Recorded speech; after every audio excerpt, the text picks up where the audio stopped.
Saharsa mentors एजुसर्व institute Saharsa में आयोजित seminar में बच्चों और अभिभावकों को दिशा निर्देश, डॉक्टर और इंजीनियरिंग की तैयारी पर खास सलाह। सहरसा जिले के गंगजला चौक स्थित मेंटर्स एजुसर्व इंस्टीट्यूट में 2 दिसंबर 2025 को प्रतिस्पर्धा परीक्षा के परिणामों के बाद 2 पालियों में सेमिनार का आयोजन किया गया। इस सेमिनार में प्रख्यात शिक्षाविद राहुल सर ने सैकड़ों बच्चों और उनके अभिभावकों को संबोधित करते हुए बताया कि वे डॉक्टर और इंजीनियरिंग जैसे प्रतिस्पर्धी क्षेत्र की तैयारी कैसे प्रभावी रूप से कर सकते हैं। उन्होंने अभिभावकों को भी उनके बच्चों के उज्जवल भविष्य के लिए अपने दायित्वों को समझते हुए समर्थन देने की सलाह दी। साथ ही मेंटर्स एजुसर्व इंस्टीट्यूट ने ग्रामीण व सुदूर क्षेत्रों के बच्चों के लिए विशेष ध्यान और सहायता प्रदान करने की प्रतिबद्धता जताई, जिससे वे भी अपने क्षेत्र में आगे बढ़ सकें। संस्थान का दावा है। पैकेज उठा रहे हैं। ये देखिए, अब बिहार झारखंड के जितने टॉप स्कूल्स हैं, बिहार झारखंड के जितने टॉप स्कूल्स हैं, जो हमारे नॉलेज पार्टनर, ये सब के सब हमारे नॉलेज पार्टनर मेंटर्स एजुसर्व के शिक्षक ही वहां जाकर पढ़ाते हैं। तो उन बच्चों से भी आपका समझिए सहरसा बैठ के उन बच्चों से कंपटीशन, जितने सारे हमारे बच्चे हैं सहरसा के हो, चाहे वो भागलपुर के हो, चाहे वो मुजफ्फरपुर के हो, चाहे वो डाल्टनगंज, कैसे करना है, तो उन बच्चों में से हम लोग रेगुलर बेसिस पे सेलेक्ट करते रहते हैं कि कौन बच्चा अच्छा किए नहीं किए, फिर उनको तभी भी अचीवर जाने का ऑप्शन होते हैं। उन बच्चों में से भी हम लोग रेगुलर बेसिस पे सेलेक्ट करते रहते हैं। और ये मैं ईस्टर्न इंडिया का मोस्ट अवॉर्डेड कोचिंग इंस्टीट्यूट है। जितने बड़े मीडिया हाउस हैं, चाहे वो हिंदुस्तान हो, दैनिक जागरण हो, जितने बड़े मीडिया हाउस हैं, सबने ये माना है कि मेंटर्स एजुसर्व नंबर 1 कोचिंग संस्थान है। ये मोस्ट अवॉर्डेड। दूसरा थिंग ये है कि उसको पढ़ने का प्रॉपर स्पेस मिलना चाहिए। और तीसरा चीज, कोई भी अगर टेस्ट हो तो टेस्ट में आप उसके टेस्ट रिजल्ट को जरूर देखें। आप भले ही 1 ही मिनट के लिए 2 मिनट के लिए जरूर देखा करो। अगर कम मार्क्स आ रहा है उसको डांटना भी नहीं चाहिए। आजकल मोटिवेट करके ही हम लोग अपना बच्चों को जो है ना उसको मोटिवेट टॉपर, सबको टॉपर नहीं बना सकते, ये भी सच है। हाँ, पर सबको सिलेक्शन जरूर करवा सकते हैं। आईटी में ही 50,000 सीट है। अरे हमको एक सीट एग्जाम्पल हम बोल रहे हैं, कोई अगर बिलो एवरेज बच्चा उसको सिलेक्शन तक पहुंचाएगा, जो एवरेज बच्चा है उसको 500, 1000, 2000 रैंक तक आएगा, जो मतलब एक्स्ट्राऑर्डिनरी बच्चा वो टॉप ऑर्डिनरी 1 तक जाएगा। अरे हमारा तो पहला उद्देश्य कि सिलेक्शन उसका हो जाए। 100 मार्क्स लो। अब ऐसा नहीं कि 100 में से एक ही बार उसको बोलेंगे कि आप 100 मार्क्स ले, इसलिए जी सर, आज मेंटर्स एजुसर्व टैलेंट रिवार्ड जो एग्जाम मेरिट था, इसमें जो सेमिनार रखा गया, इसका मुख्य उद्देश्य क्या है?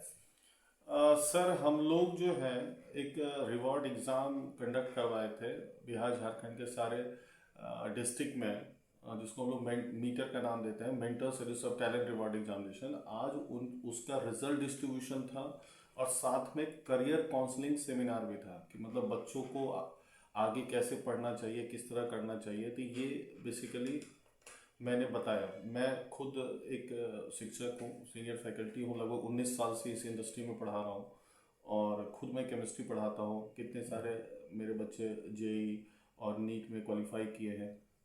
तो मैंने अपने अनुभव से बच्चों को बताया कि बच्चों को आगे कैसे आईटी जेई नीट का प्रिपरेशन करना चाहिए और साथ साथ जो छोटे बच्चे हैं उनको जितना जल्दी हो सके अपना प्रिपरेशन स्टार्ट करना चाहिए। प्रिपरेशन 6 क्लास से ही आप स्टार्ट कर सकते हैं, जिससे कि आपका अगर कोई बच्चे 6 में है, 7 में है, 8 में है, 9 में है, 10 में है, तो जिस जगह जिस पोजीशन पे आप हैं वहाँ से आप अपना प्रिपरेशन स्टार्ट कीजिए, जिससे कि आपको स्कूल के एग्ज़ाम में तो अच्छा होगा ही होगा, पर अभी से ही आप जो है कुछ ना कुछ एडिशनल आपको इनपुट मिलेगा, तो जिससे कि आगे आपका फ्यूचर अच्छा होगा।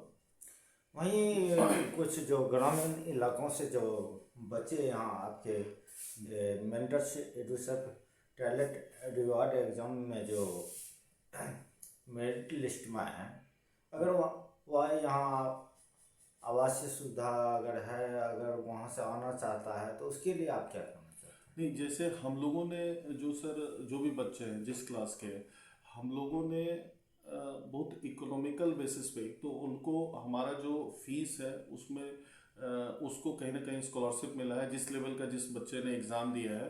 और हमारे यहाँ क्या है ना कि बहुत सारे हॉस्टल के साथ टाई अप है और उस हॉस्टल में उन बच्चों को रह के पढ़ने की सुविधा उपलब्ध होगी। और अगर बच्चे ने अच्छा किया होगा तो उसमें भी कहीं ना कहीं हॉस्टल फीस में भी कहीं ना कहीं उसको बेनिफिट मिलेगा और उसको स्कॉलरशिप दिया जाएगा।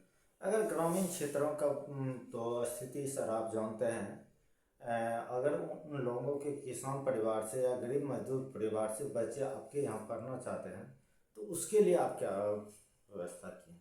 नहीं, उन लोग के लिए, उन बच्चों के लिए ही सर हम लोगों ने स्कॉलरशिप एग्ज़ाम अभी लिया। और अभी जब हमारे यहाँ जब बच्चे इनरोल होंगे उस टाइम भी हम लोग रेगुलर बेसिस पे बच्चों को चेक करते रहते हैं कि बच्चा कैसा कर रहा है। अगर अभी इस एग्ज़ाम में जैसे अभी हम लोगों ने एक सेमिनार लिया, एक बच्चे का 0 फीस बना है, मतलब एक भी रुपया नहीं बना, तो वो बच्चा हमारा डिस्ट्रिक्ट का टॉपर था, स्टेट में भी रैंक 5 लाया। तो वो डिपेंड करता है उसका रैंक के ऊपर, वो उसने कितना रैंक लाया उस हिसाब से उसको स्कॉलरशिप मिला।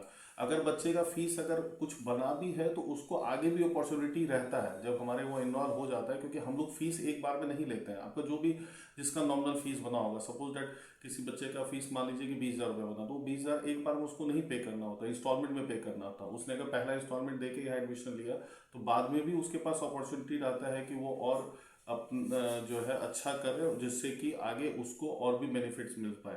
जी।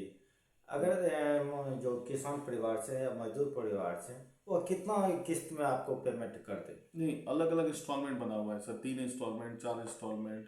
तो वो बेसिकली हमारे यहाँ फ्लेक्सिबल है, वो कोई इशू नहीं है। आप बैठ के जो हमारे एडमिशन ऑफिसर होंगे उनसे बैठ के आप बात कर सकते हैं कि वो बेसिकली कितने इंस्टॉलमेंट में पे करना चाह रहे हैं।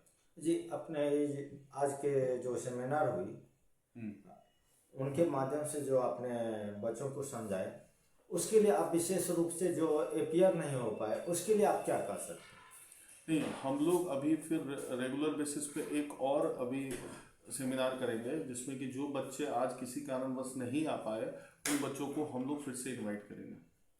सर अपना परिचय दें। मेरा नाम राहुल राजा है, मैं सीनियर केमिस्ट्री फैकल्टी हूँ। मैं अभी मेंटर्स एडुसर में एज ए सेंटर डायरेक्टर हूँ, सहरसा सेंटर, डाल्टनगंज सेंटर पे।